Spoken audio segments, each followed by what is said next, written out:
now for a sneak peek at a new off-Broadway play with a Yankee theme in Babylon, New York. It is titled Bat Boy, a Yankee Miracle, and is based on the life of Yankee special consultant Ray Negron. He was caught by the late George M. Steinbrenner spraying graffiti on the walls of Yankee Stadium while a youngster. Negron became a Bat Boy and has been with the organization ever since. Students from Oceanside High School had roles in the show as well as some other familiar faces. Here's a look.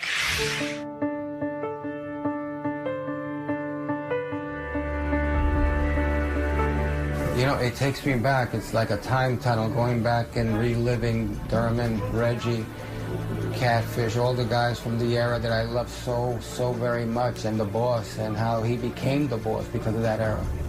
1973, doing graffiti outside Yankee Stadium. And that night, I was the bat boy for the New York Yankees, and the man that caught me was George Steinbrenner. Okay?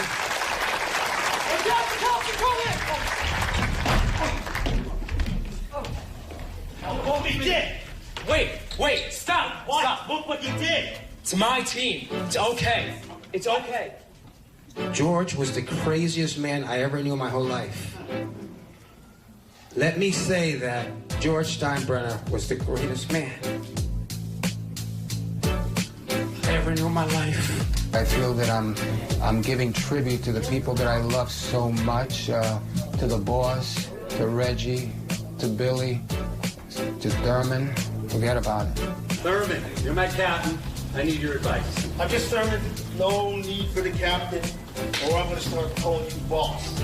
You know something? I like that. That's a pretty good nickname, Thurman. Thanks. Everybody loves the Yankees, and because you love the Yankees the way you do, you want to be a part of it. The Phantom of the Opera is in my play. Kieran Sheehan, who did it more than any other guy, over 1,000 times. Joey Gian, who is the heartthrob on Knots Landing, one of the all-time great TV series, playing Thurman Munson. Great musical talent that's in it. I mean, I got a call. The show's not even over. I got a call from William Morris Agency talking to me about some of the kids that are on display. So it's wonderful.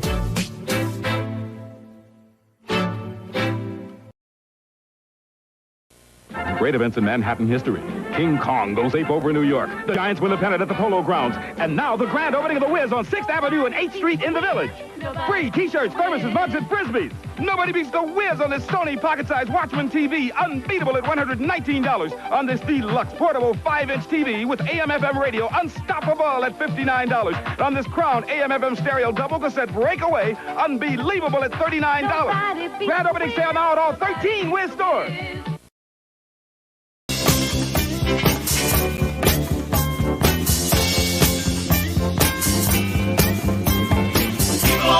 Everybody, join in.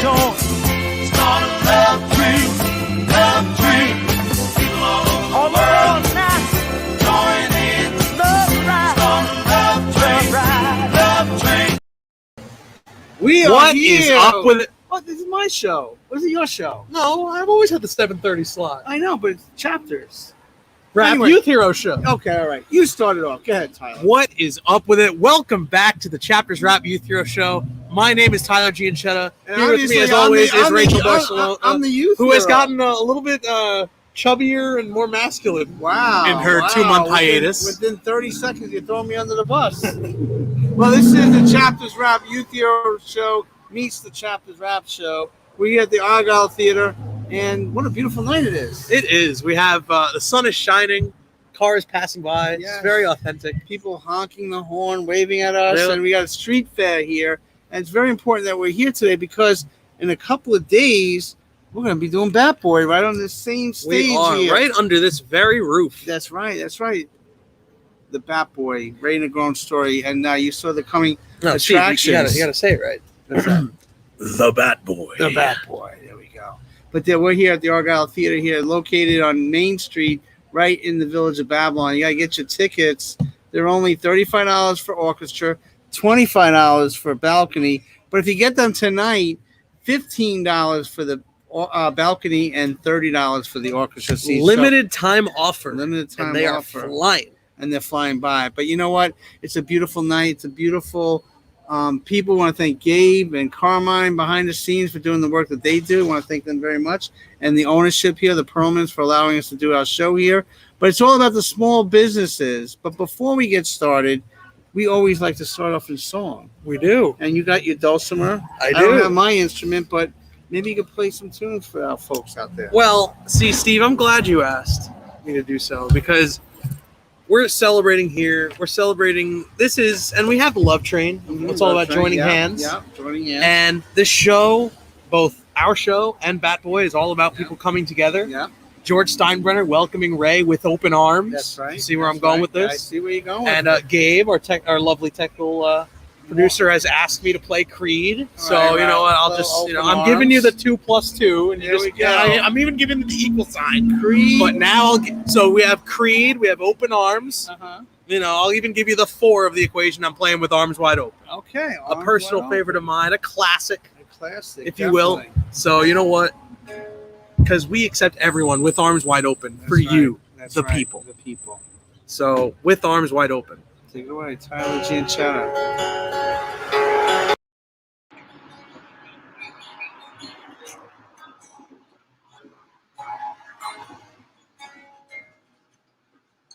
I just heard the news today.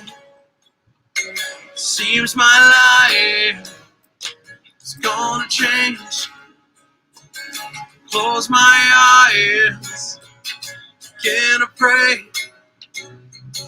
Tears of joy stream down my face with arms wide open under the sunlight.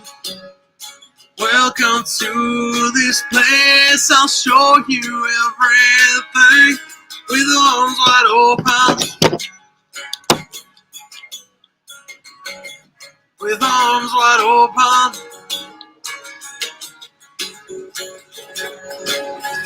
Well, I don't know if I'm ready to be the man I have to be. Take a breath, take her by my side. We're standing all, creating light with arms wide open under the sunlight.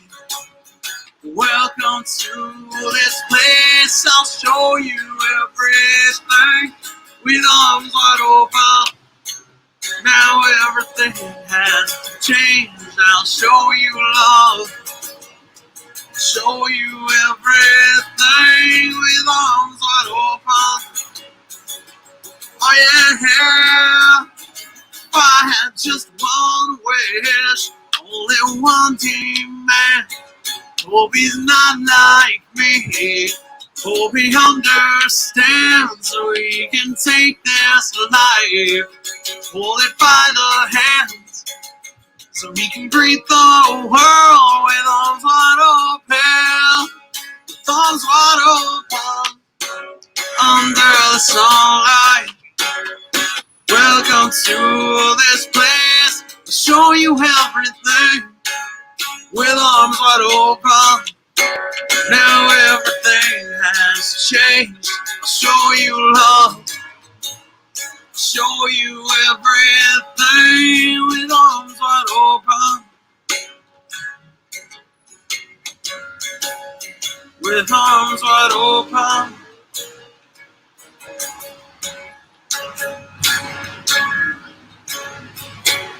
Tyler Gianchetta, my man.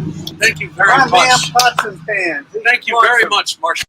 Awesome job. You're live. How does it feel to be live in the street here? It feels great. I've always wanted to, something that I don't think I've ever really said about myself, at least not on the show. It's always been kind of just a bucket list thing for me to busk. And for those unaware of what busking is, you always see those people sitting outside the subway at Penn Station or wherever, and they're just sitting there, just playing music. They have their little tip jar, guitar case. I'm just there's something about it just seems very almost like serene. Right. Like you're in your lone little space and no one can really hurt you.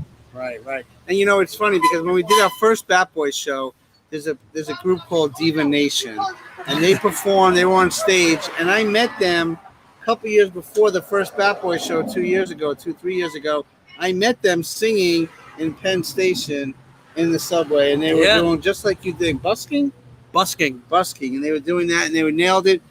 I learned about them, they learned about me, we became friends, and they did a lot of fundraisers for us. And live music is important because after this pandemic, everything was kind of shut down, right? It's the live music that we've sorely missed. Music is a universal language, and I think some people may have forgotten the tongue. But you know what? For those willing to learn, and for those who want to learn, I'm always willing to teach. That's right. Well, we have a great show, and we actually have a fan here. Let's bring her on. Come on in here. Yeah, we're going to start the show off. Come on in, sit next to us. You're going to read some. And we have a big crowd out here in Babylon Village. It's a street fair. There we go. Yeah! A street fair. So we have a young guest. We're going to move over. We got to move the camera here. And what's your name, honey? Trinice. And you live in Babylon? Yep. Okay, so talk about what it is to be in Babylon tonight. Tonight, there's like a lot of not carnivals, but like festivals and stuff going down. And some of the streets are closed off, so there's a lot of traffic. Yeah. What grade are you in? 5th now. 5th grade. So during the pandemic, was it hard for you not to go to school? Yeah, because I'm used to always going to school. I was never virtual, so in 3rd grade I was virtual, so it was hard because like I was younger and I didn't really understand how to do it. Yeah. So what do you think about maybe the Bat Boys show coming here? I think it's a really cool idea, and I like the Yankees a lot. Who's your favorite player? I like all of them. Oh, you have to pick one. You have to pick one to take out to dinner on a nice date. I don't know. Oh, all right. In 5th grade, Tyler. You take out to dinner on a nice date. I mean, aim high. Okay, aim high. But I heard... Should be dating a quadrillionaire. There's been a bunch of... contract. Yeah, I guess so. But there's been a bunch of birds flying by here. One of the birds said that you write poetry. Yeah. Is that true? Yeah. And you're also a show woman. Yeah. So, as I have dubbed, she writes showetry. Wow, Showetry. You come up with these nice terms. Yeah. Edutainment. Showetry. Wow. Marshmallow salesman. And you play this dulcimer that no one else plays in the world. Yeah. And, I'm full of surprises. So you are a poet and don't even know it. Or don't even realize it. I don't know. Which one is it? But anyway, when did you start writing poetry? I started learning poetry maybe when I was 8. I started writing it. Oh, yeah? But I was always interested in poetry. Very cool. Because I write songs, so that's basically poetry to music. Poet you have in your hand? Wow. Whoa, is it? Yeah. Oh my God! One of the people, the passerbyers, wants to hear your poetry here. Showetry. So show it to me. Right. So you have, what's the name of that? Fisherman. I made it today. You made it today. Oh, How long did it take you to write these things? Like 15 minutes. 15 minutes. Wow. So maybe Tyler wants to read it, or do you want to read it? You want to read it? Can you read it? Sure. Okay, Tyler. Let me just put my reading glasses on. Here we go. All right, now I can read it. Our first poet on the Chapters Rap Youth Hero Show. Here was a fisherman, all alone. Where was his lady to bring him home? The fisherman was sad, with no fish in the cast. All he wanted was some fish to last. When he gets home, it's tomato soup again. Chapters Rap Youth Hero Show, sponsored by Campbell's. He just wants to feed his family of 10. The sad fisherman with no fish whatsoever. His wife told him, Whatever. So now there is the fisherman all alone. Will his lady ever bring him home? Nobody knows. By Trinice Jones. Yeah, awesome job. People talk about my voice, and people talk, my singing voice and the, epic movie trailer voice like I just did. But whenever you do a voice like that, you need to be saying something powerful. Like if I do that voice and I say milk, eggs, cheese, bread, and I'm reading off a shopping list, that's not cool. That's not powerful, but this is powerful. I think everyone. I think Steve. I think you can relate to being the fisherman at some point. Yes, I like to go fishing. I don't catch anything, but I like to go. Peaceful. But Shanice, how many poems have you written in your life? A lot of them, but I can't really count. Usually, like, this is like one of my first poems that I actually like printed, because I usually just write it on a piece of paper. How do you usually come up with the ideas for your poems? Like, are you usually inspired by something, or it just comes to you? It just so today when I was making this, my mom said I can make some stuff in the library. So when I did, I was thinking of random stuff to make. So at first I thought of a poem, but I couldn't get any rhythm to it. And then this idea popped into my head, and as I was writing, the ideas just kept flowing through my head. Yeah. Wow. That's amazing. And you know, we have this play, Bat Boy. It's going to be here on Sunday at 7 p.m. Are you doing anything Sunday night? No. You know what, Tyler? I think she should be in our play. I agree. I agree. I agree. The three of us agree, so it's a done deal. That's how that works. Now we just got to ask Mama. You think she'll agree? Does Mama agree? Let's bring her on here. Let's ask Mama. Come on, live on the spot. Live. Yeah. Let's go. Come on. Oh. Let's go. Get come in on. here. Breathe. You got this. She's a natural.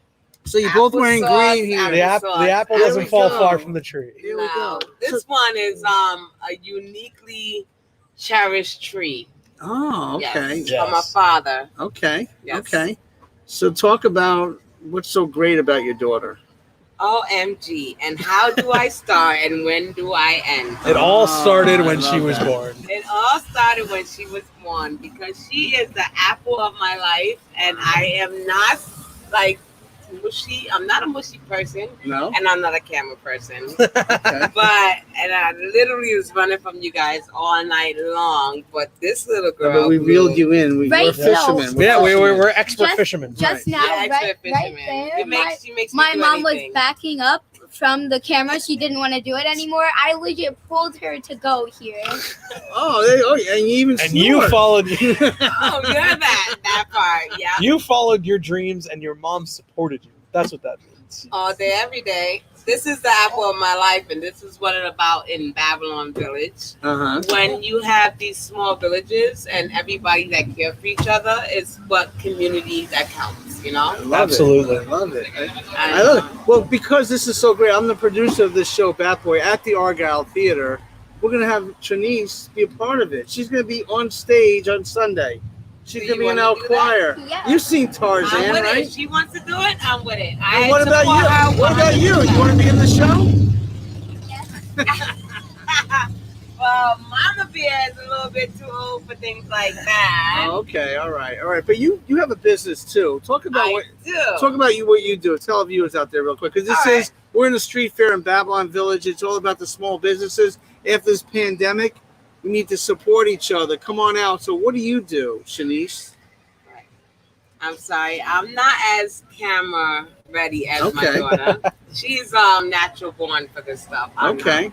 But what we do, I have a business called Legendary Felice. All right. And what we do is we generate customers and leads for small businesses in our local area through online paid advertisements. So you're in the business of helping other businesses. That's right. I love it. That's awesome. First of all, I was an EMT, so I was always in the business of I was a mechanic, and I was the first female on a boys basketball team in Babylon, New York. All right. Wow. In high school, I was born and raised in Babylon. I graduated from Babylon. I have 2 degrees, one in auto mechanic and one in general Babylon. Sorry, mosquitoes will tear me up. I know. You know, Babylon, mosquitoes will rip you up. That's right. But I have a lot of multiple degrees, and I am from here 20 years plus. So we are definitely Babylon bound. I raised my daughter out in Babylon. I have a very great person that's helping me out here, where I can raise my daughter because my dad died. So obviously, as a single mom, it's hard to do things on your own out here. It is. You know, especially with the rent. Do re mi. I ain't got that do re mi, you know. So I'm starting my own business. My daughter's awesome. This company and this business and this community has been awesome. Just being here in Babylon has been excellent, actually. Wow. So wait, you said you're a mechanic too? Yeah. Because my muffler just fell off. Oh yeah, you gonna pay me like you weigh me? Oh wow! Oh wow! I was actually the first female that worked for General Motors. Wow! You know Bill Atkins? Yeah. I used to work for him. Wow! You can ask them about me, Trinise Jennings. Wow! So you're not and shy I'm at the all. first Trinise Jennings in the world, Well, and this is the second. Well, there we See, go. everyone says they're shy when they step on the camera in case they mess up. Then as they get into it and they haven't messed up, they're like, you know what? Yeah, but I'm gonna get you going. You know? Yeah, you guys, exactly. I see that. I think that you guys are doing an awesome thing for the community. It's Thank you. Podcasting. Thank you. I'm a little old school. I'm like 38 and over, so we're a little bit older. I know I don't look it, but I am. I got you. I'm with you there. I'm with you there. But I'm a psychologist, so podcasting. Okay, so we gotta get you. I'm loving it, and then you're getting the community in with today's world. That's right. You're bringing love. in the world with the community and the younger folks with the podcast. I'm loving it. And My now- daughter's telling me to get with it, and then you do that. I don't know how you do that thing. Oh yeah, there we go. Oh God. She's like, don't embarrass She's me. like, Mom, you're embarrassing me. So Trinise, we just asked you to be in Bat Boy. You're going to be on the stage on Sunday with us. How do you feel about that? I feel excited and nervous all at once. Wow. You'll get over the nerves. Well, She's going to do it. Well, this is great. So I'm so thankful that you guys dropped by. Thank you for having Stick us. around because we got more of a show to go. Trinise, we love you very much. And Trinise, I love it. I love it. Give them a round of applause here. This big crowd. Give you guys a round of applause. Thank you so much. Thank you. us. So we Thank are you. at the Argyle Theater. It's the street fair in Babylon. And let's do a little history. Bring it up. Let's Boom do it a up. little Boom. history. Boom. Oh, there we go. Boom. Boom. There we go. Come on, Don't we go gotta away. get out of here, Let's kiddo. know a little history of the Argyle Theater because after the pandemic, they're giving back to the arts. And the Argyle Theater is only 2 blocks from the Long Island Railroad. So you city folk have no excuse not to come here to see Bat Boy on Sunday and all the great shows that come here. So let's check out what the Argyle Theater does. As COVID performs its final act, theaters across the U.S. are waiting in the wings, ready to take the stage. I'm Waldo Cabrera, and this is Broadway in Maine's Curtains Up, America. The Argyle Theater at Babylon Village, Long Island's newest professional equity theater, was about to cross the 2-year mark, and it was steadily making a name for itself when the COVID pandemic hit.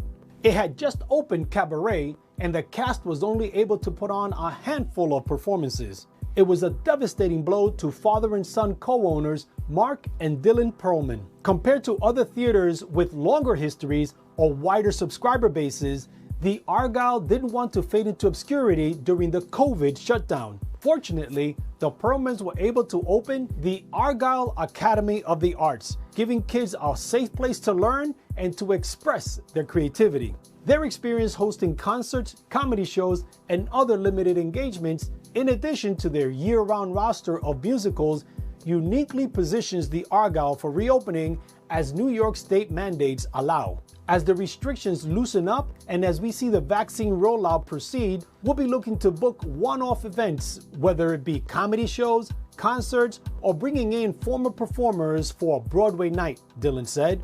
I think those will be the things that we utilize to ease our audiences back into the theater and into the theater-going experience. Although the season schedule is not settled, the Argyle never took down the set of Cabaret, so there is no doubt what their first post-COVID musical will be.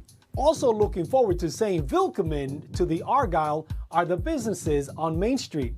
We and those in our situation are economic engines of our communities, said Dylan. It's so important to prioritize getting theaters and venues back up and running. Mark added, I do think the mood is up, the mood is positive.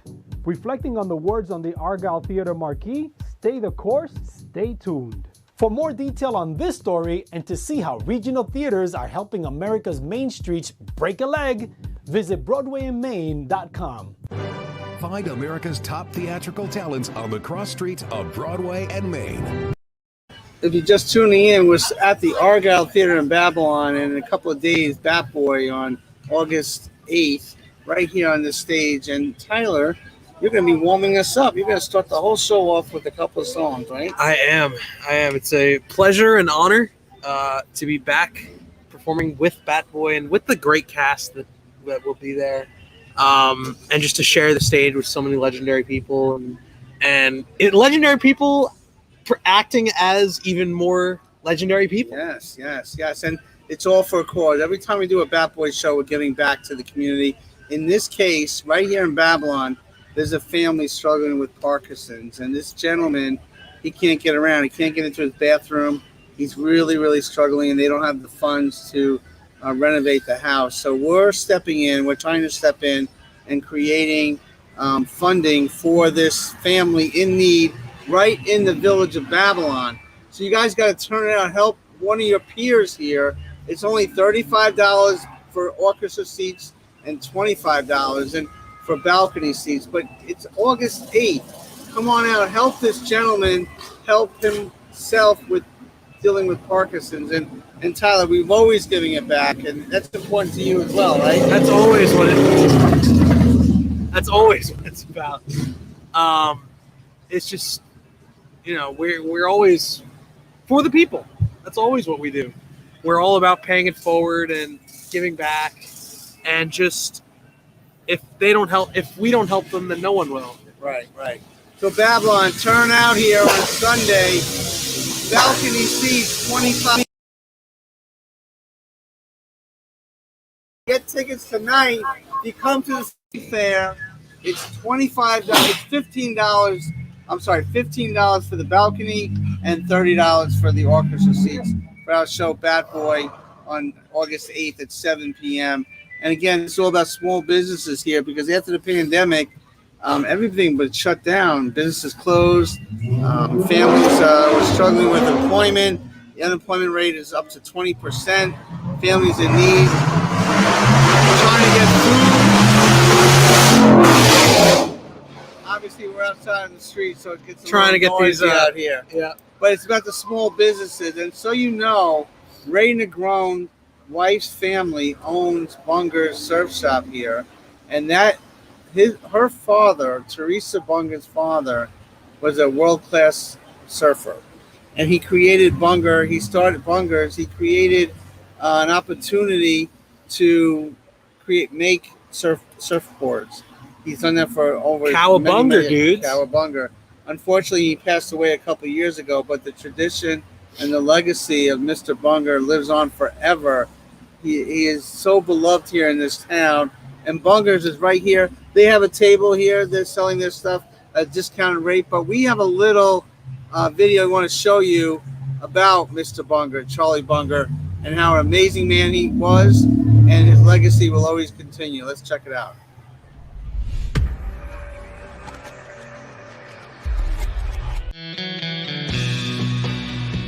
My dad started surfing probably in the mid to late 50s over at Gilgo Beach. And then as the sport started growing in popularity back then, he decided to start building surfboards himself. Well, I was born in Brooklyn, Bedford-Stuyvesant, and moved out to Lindenhurst when I was 10 years old. Saw a couple guys had boards that were surfing, and decided to try to build my own surfboard. And brought it to the beach, put his name on it, and people just started seeing it and saying, "Can you make me one? Can you make me one?" And then eventually just kind of snowballed into having to open up a shop to sell them at. That was my first surfboard. That's Janet's brother, Cricket. One of our good eras was the Bunger 360. This was one of our most popular models back in that era, probably 66. We had maybe 3 people working in the beginning, teaching guys how to glass and sand and everything. I was doing all the shaping.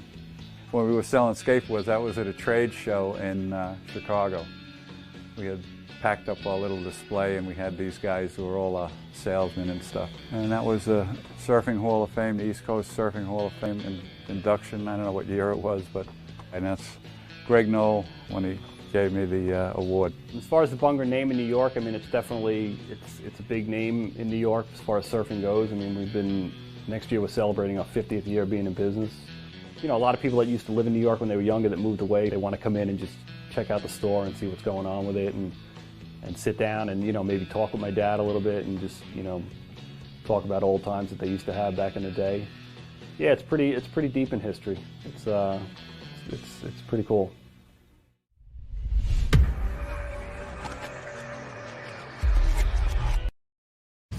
Charlie Bunger, amazing guy, and his family is so beautiful. There we go, Cowabunga, right? Yeah, Cowabunga. I can't talk. Cowabunga. Cowabunga. This is the Chapters Rap meets the Chapters Rap Youth Hero Show. One of us is younger than the other. It's up to you to figure out who that is.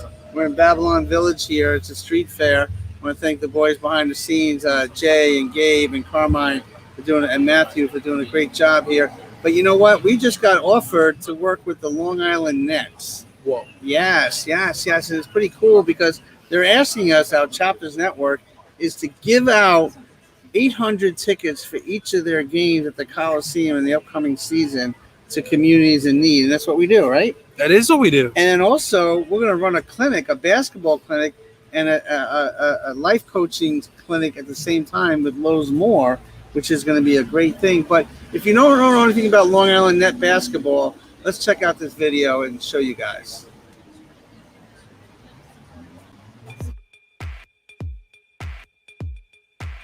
Welcome to NBA G League Weekly. I'm Justin Shackle, and this is Team Spotlight. Pro basketball officially returned to Long Island, New York this NBA G League season with the Long Island Nets moved to Nassau Veterans Memorial Coliseum, the former home of the ABA's New York Nets. During their season opener, the Long Island Nets honored basketball legend Julius Erving, whose Hall of Fame career began on the island with the ABA team. Nassau Coliseum is where Dr. J's classic look first went on display with his iconic afro, Converse shoes, and Stars and Stripes Nets uniform. Long Island is where the legend of Dr. J was born, and this season, his number 32 and jersey were retired by the NBA G League team. It was very special. I mean, a lot of memories, needless to say, 40 years ago. And can't take it lightly. It's just happy to be here and be able to witness it. The Long Island Nets began their second campaign this season after having played their inaugural season at the Barclays Center in Brooklyn. Thanks for checking out NBA G League Weekly. I'm Justin Shackle. We'll see you next time. So I know you're a hockey guy, Tyler. Yes. But what about basketball? You know what? I'm a basketball guy too when I have time because again, little known fact about me, I did play in high school. I played in a rec league. I still sort of have my 3-point shot. They used to call me one a day Gianchetta. You're good for one a day, but it always carries you. All right, we'll have to go one-on-one one day. Oh, I accept your challenge. Well, you know what? I got a broken hand, so I think we're even. There we go. But these games gonna be at the Coliseum, the Nassau Coliseum, and the Islanders are high stepping out of there to the USB Arena, of course. And we did a couple of shows from there. When the Islanders in their playoff drive there. We did. What are your thoughts about the Coliseum? Because the Long Island Nets try to keep that alive. Well, I in case those shows and everything that I've said about myself, in case it wasn't already clear, I love the Coliseum. I love everything about it, including its previously very leaky roof. I could go on, but it really feels like a place where I grew up. Like I'll never forget constantly when I was 5, 6, 7 years old, when I was with my dad and we would go in downstairs. And we'd literally play ball hockey against the wall. And I'd high-five all the players. And it was just so accepting. It really felt like you were part of a community. And I think that's such a Long Island suburb thing. And you don't get that as much in the city or at or at the Garden or wherever. It's just a very Long Island feel to it. And I think from what I've heard, that vibe will carry over to UBS. It will carry over there, but the Nets are going to keep that legacy alive. And, yes. And so it's our job to fill that place up with kids that can't get to games. So, or because of disability, they can't, afford, a ticket to a game. So we're going to really step up efforts as a network. We want to thank Sue and Ashley and Ann and Rachel for tuning in. Thank you guys for supporting us. But we have Rachel, looking forward to your return next week. Next week, you're going to get Ditch Me, and Rachel's going to come back. Yep. The long-awaited return. The long-awaited return, yes. But we want to congratulate Lowe's Moore, who just made it to the New York State Basketball Hall of Fame, who's going to spearhead this effort with the Long Island Nets. So, Lowe's Moore, we love you, man. Keep doing the great work. He's a former director of the Mount Vernon Boys and Girls Club for 26 years. He played for the Nets. He played for the NBA. But more importantly, he's a great family man, and we love him so very much. So thank you, Lowe's, for everything you do in your podcast called The Blueprint. Back to school, Assemblywoman Szilagyi in District 22 is running a back-to-school drive, giving out school supplies and food and medical supplies to families in need in District 22, and that's my district. So it's the Valley Stream, Elmont, Lynbrook, and Floral Park, and Franklin Square, all those towns there. We want to thank Assemblywoman Szilagyi for doing what she does. Bob D'Amato, a friend of ours. Love right? Bob. He is on tour, and he's going to be at Mia's in Valley Stream on August 7th. And Bob's a great guy, right? Bob's a great guy. Do you think he's going to sing Bobby? I think so. Yeah, I love when he sings Bobby. I know, he's such a great guy. And we want to send our thoughts and prayers to his wife, who's struggling medically, but I heard she's doing very well. So we're very fortunate for that.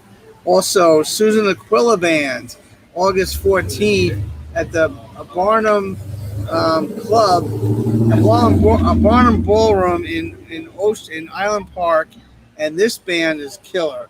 She plays an electric violin like no other. I don't know if you ever saw this band. Yeah, that's almost as unique as a dulcimer. Almost as unique, but great. Joey Jam, I want to thank you and Susan Aquila for bringing us your great music, and we're going to broadcast live out of there on Saturday, August 14th from the Barnum Ballroom. And again, Bat Boy at the Argyle Theater here, August 8th. We're sitting right in front of it, 7 p.m.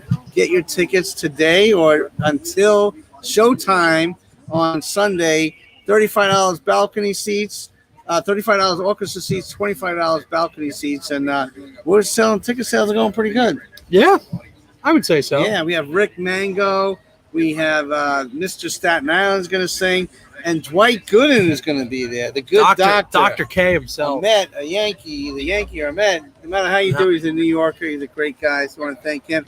And then August 13th at the Yogi Berra Museum, we're going to have another show. The Killer Joe Band is going to perform there. Nabate Isles, who's an Emmy Award winner, will be there as well. And All for Voices. And guys, guess what? It's been 20 years since September 11th. Wow. 20 years. So this program, Voices, you got to come out to the show at the Yogi Berra Museum in Montclair State, Montclair, New Jersey, because their son, they started this nonprofit agency. Their son was lost in September 11th. So just so many lives. So we want to thank them, the Fetchit family. Thank him for doing what they do. If you want tickets for the Yogi Berra Museum, you have to call me directly to reserve them. It's limited seating. It's all VIP seating. My name is Steve Vaccaro, 516-476-6271. And we will be in Arts in the Plaza this Saturday. Our whole network we'll have a edutainment from 10 a.m. to 3 p.m. That's Arts in the Plaza. Catboy will be shown at 11 o'clock, and we'll have a great musical guest, and you're performing. Yes, I'm Ringing Up the Rear. I'm the headliner. I guess the headliner now. Bat Boy's the headliner. But you know what? Yeah. I am proud to be Ringing Up the Rear. That's right. As the closer. The closer, just like Mo. I'm not. I can't say that. Yes. You know, I can only dream to be as good of a closer as Mo or even Goose. But you know what? I will try my best, and I will entertain as best I can and as best I know how. That's right. Well, you do a great job. Tim Sutton just joined us. Tim, we love you, man. Down in Virginia, we can't wait to do your fundraiser, our fundraiser, the network's fundraiser on September 25th. We'll have more details for that. But your show is all about youth heroes, right? It is. And we have a young girl, a young lady that's an ice skater. Why don't you tell our viewers out there what it's all about? Yeah, so, you know what? I had the pleasure of being virtually introduced to Ella Bauer, a 10-year-old ice skating prodigy who will be in Lake Placid and knows all of the history. You know, as a hockey fan, I know all the history behind Lake Placid.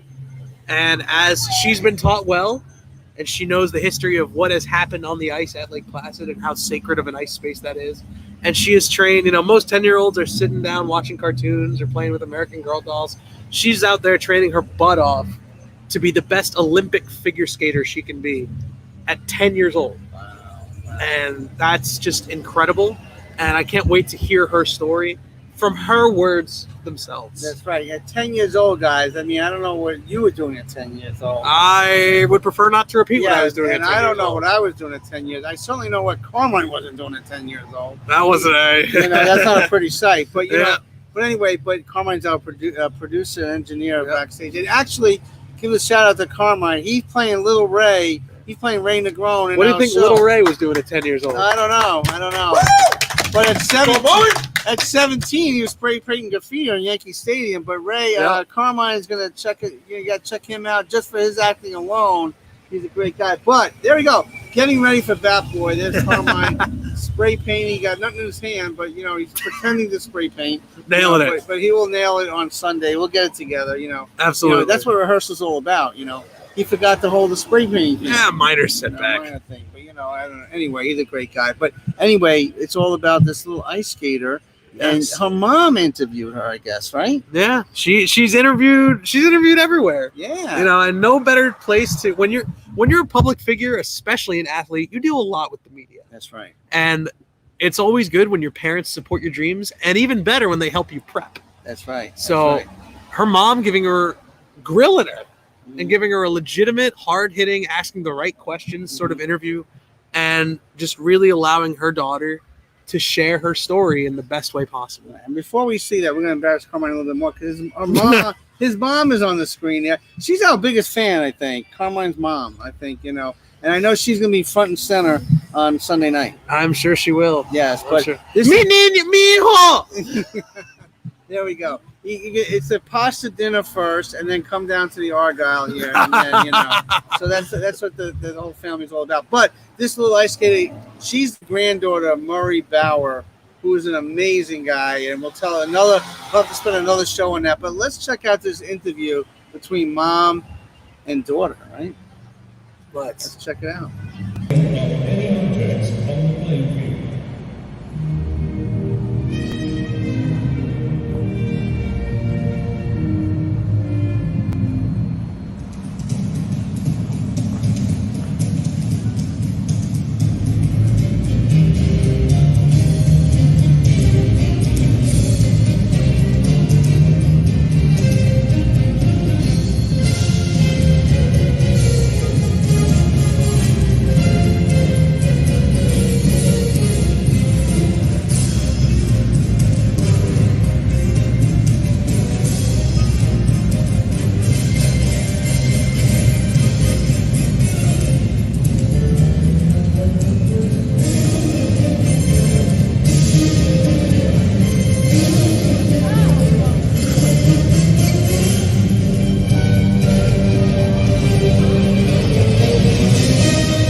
How did the pandemic affect your ice skating? I actually got really lucky because during the pandemic, I never stopped skating. We found this guy with a rink. It was really, really small. I didn't get to do much. Like, I didn't get to jump and have like that big space to do anything like that. But I got to practice my skating skills, and that's really important in figure skating. And I'm actually really lucky that I didn't get to miss a beat of that during the pandemic. Which skaters do you look up to? I look up to Nathan Chen because he's just a phenomenal figure skater, and whenever I watch him on TV, I always want to be like him. Like, I want to jump like him, I want to spin like him, I want to have skating skills like him. He's just an amazing figure skater, and he's just put so much energy and hard work into all of his performances that he does on the ice. I also look up to a couple of the female Russian skaters. I absolutely love their skating. Their skating training is so incredibly hard, and that's what I like about it because they get really good that way. They have really, really great coaches that make them really, really great skaters, and their jumps and spins and technique are just so crazy good that I want to be like them, and I want to do everything like them.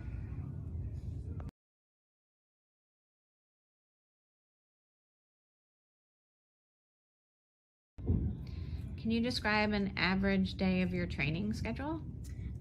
So I get up around at 6 a.m. every morning. I'll do my little off-ice training before. Then I will eat my oatmeal to give me energy throughout the day. And then I get to the rink and I do my heart rate warm-up, which is really important for me because that helps me start my day. And then I'll skate for about 4 hours. After I'm done skating on Wednesdays and Fridays, I'll have my strength trainer. She does a couple different workouts with me, and they really help me stay strong. And ever since I started with her, I've been a much better skater, and I can tell by the videos. And then on Tuesdays and Thursdays, I have Pilates and sometimes PT. That really helps a lot with my stabilization because on the ice you need a lot of stabilization because it does help. You need that in the air and when you're spinning. And ever since I started PT and Pilates, it's been much better.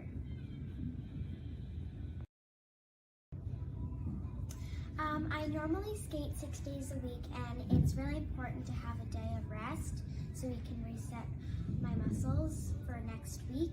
And I also travel a lot for competitions.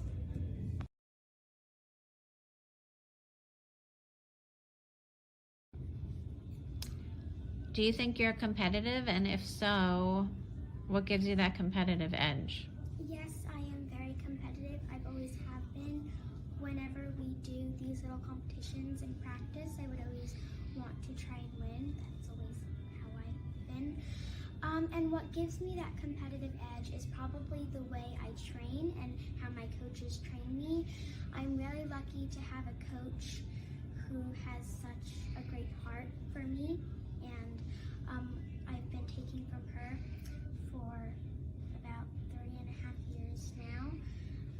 We have such a strong and amazing relationship, and I think the most important thing that she's taught me throughout the years is probably to skate and train smart, because if you're in a competition and you don't know what to do, like you either single it or you do this instead of what you think is better. So, yeah. Is your family supportive of you? My family is really supportive. I'm really lucky that my mom and dad were both athletes because they get the hard work, dedication, and training it takes to become a high-level athlete. I also am a twin sister.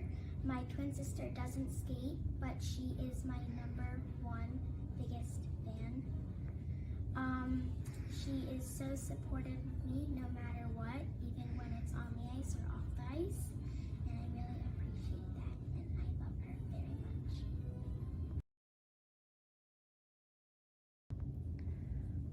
Can you explain your schooling and how you do in school? I think I do pretty well in school. I'm going into 5th grade next year. I'm switching to an all-online school to have it fit in with my new schedule because I am skating much more than I was last year. And yeah, I think that it's going to be much better for me to be on an online school. Like, I'm gonna need some help with that, but I think I'm gonna do very well. What inspired you to become an ice skater? Something that inspired me is probably watching the Disney on Ice shows. I really enjoyed watching them when I was younger because I loved the way they skated on the ice, the way they jumped, the way they spin, and they had so much energy on the ice, and I loved when they would be in the costumes and their makeup and hair were so pretty. And when I saw that, I was like, wow, I really want to be like that. And I really want to skate like that.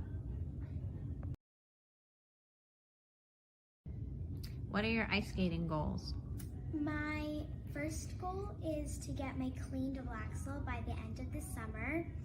My second goal is to get my first triple by, let's say, the next winter or the fall. And then my third goal is to get on the national development team because that's a really good goal. And then my ultimate goal is to get to the Olympics, and I really, really am going to keep trying because I really want to go someday. Can you tell me your name and where you're from and your age and who are you holding? My name is Ella Grace Farrer. I'm from New York City and I'm 10 years old. And over here I have my good luck polar bear. His name is Polly. I bring him on the ice every single day. He is probably my favorite stuffed animal that I've ever owned. And I actually adopted him from the World Wildlife Foundation because I really, really want to help save the polar bears. That's actually another one of my goals, but not skating related. And yeah, I've actually adopted many more, but this one is probably the most special because he's just so cute and I love him very much. What's the most challenging part of figure skating, and then what's the most rewarding? I think the most challenging part about being a figure skater is getting to that high level. It is really hard to become a really high level skater because you need so much hard work and energy to want to do that. And not a lot of skaters make it to the Olympics, and that is the ultimate goal for skaters. At least that's where I want to go one day. And I think the most rewarding part about figure skating is just getting on the ice. For me, even if I'm just stroking, spinning, or jumping, I just feel so happy on the ice, and that's like my happy place. It's like my second home.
Amazing young girl. That's what is up with it. She's definitely going to make the Olympics. I mean, I believe no that. doubt about it. 10 years old. She's doing what she does now. It's only a matter of time. 100%. Yeah. Absolutely. But another great youth hero on the Youth Hero Show. Yeah, how about that? It's almost like that's the name of the show. I know. We should come up with that name, but it's already taken. I wish I could. We are at the Argyle Theater live here because Bat Boy will be here in a couple of days on Sunday, August 8th at 7 p.m. Get your tickets tonight. And we just couldn't wait, so we started camping out here, and we figured you might as well do a show That's here. right. And people buying tickets off the street. $35 orchestra, $25 balcony. But if you get balcony tickets tonight, $15 and $30 for the orchestra seats. But another great event. But it's all about Bat Boy, right? Ray Negron's story. But you know, there's other Bat Boys out there. Some There are. people have overcome adversities or challenges or difficulties in life. And Tyler, he's got somebody from Cincinnati. Check this young man out. Let's check it out together. Say goodbye to everybody. It's great seeing you. Rachel will be back next week. Rachel will be back next week for That's those right. waiting with bated breath. And we may be in a new studio. We may be. Maybe, So a lot to look check forward it out. to. All right, let's check Coming out another Bat Boy. God bless. See you Sunday at the Argyle. He's the back of the tub man, and he is one in the front. Teddy Kramer is fiercely loyal to his teams. Is that you right there? Yes, that's me. Right there, right in the middle. Yes, in the middle. A lifelong Cincinnati sports fan, he was student coach and manager for the state champion Coleraine High School football team in 2004. It's a very exciting game. Yeah. It's fun. Oh, if it's 50-10. 50-10 is a really good game. Yeah, you get to So- relax a little. Yes. Oh, yes. A competitive swimmer himself, Teddy's got a room full of plaques, pictures, and medals documenting his accomplishments, recognizing his courage and spirit. Raised on Reds baseball as a kid, Teddy could rattle off lineups and statistics of his favorite players. These days, though, he has a much deeper connection to his hometown team. Tell me what you like about Dusty. Well, he like go way back. Last summer, Teddy spent a night in uniform in the Reds dugout, about which the Cincinnati Enquirer wrote, Ted joined the Reds for a day, but changed the team forever. He's a lot of fun. He came in the locker room before the game, and he's just like going up to everybody. He's like, my favorite players, yeah, I love your walkout song. And so he's always positive. So it kind of puts a positive spin on the dugout. I kind of thought he'd go down in the dugout maybe and or go to the warning track and meet them. And, some of them would just, come over to him and talk, and then we'd go to seats and they'd say, this is the honorary Bat Boy. And we just never dreamed that it would turn into this kind of opportunity. At a school fundraiser, Teddy's parents, Dave and Cheryl Kramer, won a silent auction to be an honorary Bat Boy with the Reds. The team's regular Bat Boy, Luke Stowe, showed Teddy the ropes. When he came in, he was giving everyone high fives. I was introducing him to the guys, and he was real energetic and lively. And I knew right then that this kid, he's going to be something special. Teddy's up. I mean, this guy's beaming. He loves being out there.